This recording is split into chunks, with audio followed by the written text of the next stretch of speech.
Hi, Professor Malioni and everyone watching this. It's Christopher here. Sorry for the noise if you hear. I'm outside and this is the best way for me to film this video presentation. So first off, I would like to begin with wishing everyone happy holidays and happy Thanksgiving, since it's the season and Thanksgiving is upcoming. So that's my first thing. My second thing is, for this presentation, I decided to explore the Poe House and Museum in Baltimore, because there's several things pertaining to the Poe Museum and a lot of Poes Lineage in Baltimore, Maryland, which I found really interesting. And I even found myself, while exploring for this project, wanting to go to Baltimore, Maryland to further explore Poes Lineage and artifacts there, because everything there is really interesting, especially retaining to his death, but even his life, and even the lineage of Poe's family there. So first off, I'll begin with his lineage there.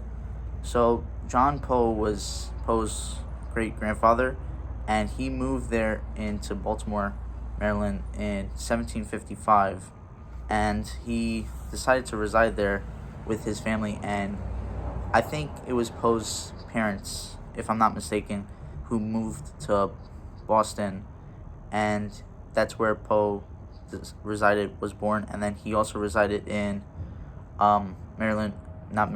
sorry about that. He then resided in Richmond, Virginia for some time of his life.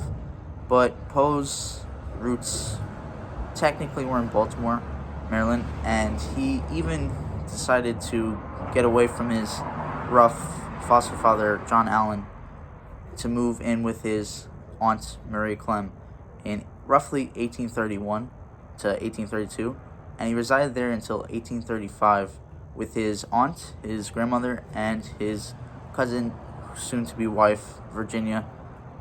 And he found his time there very interesting. And I mean, I can't really speak obviously for Poe, but I'm sure his time there was filled with not as much grief as the rest of his life, considering the unfortunate events and dark cloud that followed his life and even his death.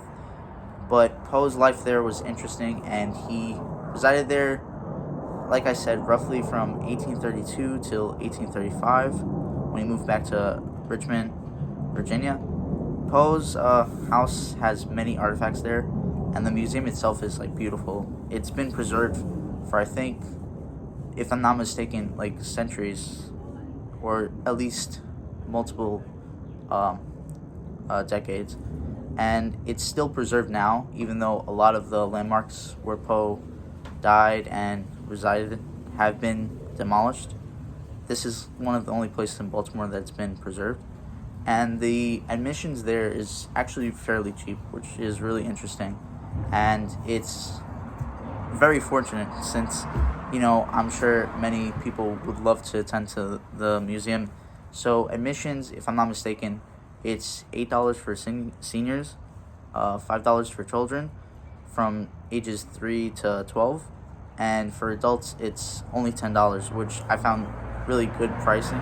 And if you could get for an extra $5 a brochure that's has a lot of Poe concepts and a lot of not artifacts, but a lot of details retaining to Poe's life, especially within the house. And there's a lot of artifacts there. I found some pictures online, and I'll include some in my slideshow. But it's really interesting how